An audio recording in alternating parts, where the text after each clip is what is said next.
¿Qué es la verdad? Como simple concepto, sabemos que a través de nuestra percepción, la interpretación de nuestros sentidos y la capacidad de razonamiento mezclado con experiencia y memoria, nos da la capacidad de acercarnos un poco a la realidad, concepto de por sí bastante extenso. Y si la acotamos a una verdad matemática, ya saben, distinguir entre lo verdadero y lo falso, lo que está correcto e incorrecto. Bueno, esta pregunta se la plantean filósofos y matemáticos desde la antigua Grecia, y es hasta finales del siglo XIX que se consolida todo el conocimiento en métodos poderosísimos para la demostración, para poder determinar su veracidad o falsedad. Este tipo de razonamientos deben de considerar la teoría de conjuntos y deben de ser de naturaleza. Recordemos que un conjunto es una unidad completa de elementos que comparten propiedades concretas. Como ejemplo, el conjunto B que contiene todos los elementos que cumplen con la propiedad de la triada, como son las llantas de un triciclo, las hojas de un trébol o el número de medallas olímpicas a otorgar. Hasta ahora todo parece ir viento en popa para las matemáticas, y parece ser que el problema de la verdad ha sido resuelto. Al menos hasta que Bertrand Russell no venga a arruinarnos el día con una simple paradoja. Imaginemos que la verdad no estará completa hasta que determinemos los elementos que deben de estar en el conjunto R, donde se encontrarán todos los conjuntos que no son miembros de sí mismos. Un ejemplo de un conjunto que se tiene a sí mismo sería el conjunto O, que contiene a todos los conjuntos infinitos. Como O tendrá un número infinito de elementos, entonces O también es parte de este conjunto de elementos infinitos, y por ende se encuentra dentro de sí mismo. Entonces, la paradoja está en que si R debería estar dentro de R o no. Si no forma parte de R, entonces el conjunto original R no es elemento de sí mismo, y debería por lo tanto incluirse. Como ahora R es elemento de sí mismo, no debe pertenecer al conjunto R, pero si no forma parte de R, se debe incluir, y así sucesivamente. O sea que llegamos a una contradicción, y eso que estamos usando el mismo razonamiento que ya se creía correcto y omnipotente. ¿Qué se hace entonces? Se debe ser más preciso para poder evitar este tipo de contradicciones, así que Russell trató de arreglar su chiste, pidiendo ayuda a su amigo y colega Alfred White, y así se empezó a trabajar en conjunto con axiomas y reglas de inferencia altamente formalizados, con el fin de librarse de contradicciones y que solo se dieran enunciados verdaderos o falsos, y alcanzar así el último peldaño del conocimiento matemático. Juntos construyeron una obra monumental que vio la luz en 1913, donde se contenía la mayoría de los conocimientos matemáticos hasta entonces formulados, el Principia Mathematica. Phew, otra vez la humanidad puede descansar en paz, al menos durante 20 años. Tras un periodo de asueto, el razonamiento matemático ve tambalearse sus cimientos con la llegada de un joven de apenas 25 años, el cual plantea un teorema donde dice que aunque el razonamiento esté libre de contradicciones, siempre que se base en axiomas, habrá enunciados que no será posible decidir si son verdaderos o falsos. El joven se llamaba Kurt Gödel. Con esto, la formalización de las mates se ve truncada de nuevo. Así se genere todo tipo de razonamientos, Gödel inventa lo indecidible.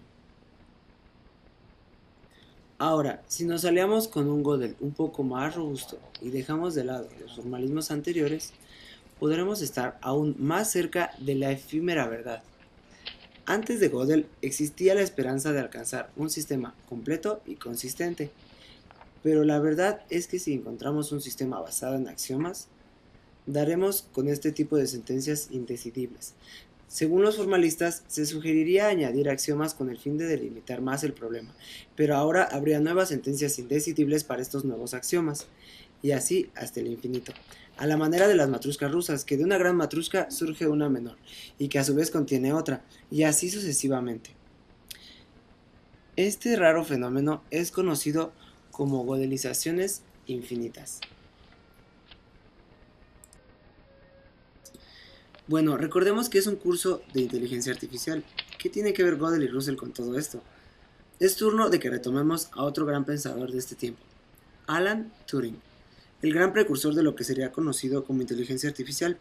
Gracias a su experimento más famoso en los años 50, fue posible pensar en grande y lograr avances en el ámbito cibernético y robótico, la máquina de Turing, donde un cuestionador haría preguntas a dos participantes, un humano y una máquina, con el fin de que el cuestionador descubriera la identidad de cada cuestionado.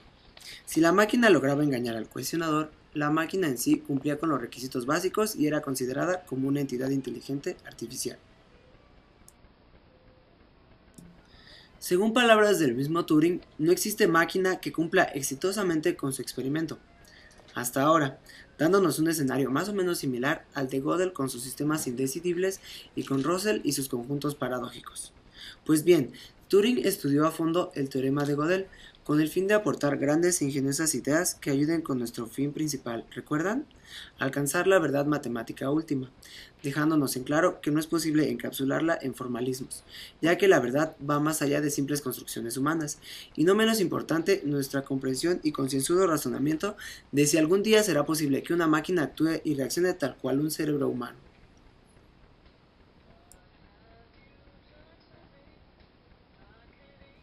Pero bueno, ¿qué esperaban? Si Turing conocía lo obsesivo de Gödel y de por sí ese Gödel no tenía las mejores relaciones sociales que digamos. Por último, gracias a las conjeturas que salieron a flote con el famoso teorema, se añadieron a las matemáticas teoremas de tipo Gödel a partir de razonamientos de Turing. En base a algoritmos es posible encontrar una demostración dentro de cualquier sistema matemático formal en el que dicha demostración exista. Basados en las teorías de conjuntos, se derivan algoritmos recursivamente enumerables, los cuales podrán generar un conjunto, llámese P, como el conjunto de los números pares e impares, o primos y no primos. Ahora, cuando un conjunto cumple con la propiedad, tanto él como su complemento, se le denomina conjunto recursivo, donde también existen los conjuntos recursivamente numerables no recursivos, los cuales no son capaces de entregarnos su complemento, y por ejemplo, en el caso de querer detectar un elemento sospechoso, sería muy complejo en conjuntos como las regiones geométricamente imprecisas de los fractales o planos vectoriales ortogonales complejos.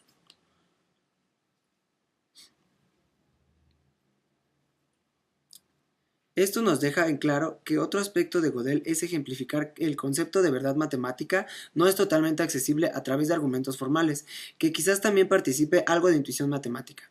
Lo que nos hace preguntar además de la verdad matemática, ¿cómo se comporta realmente el mundo físico?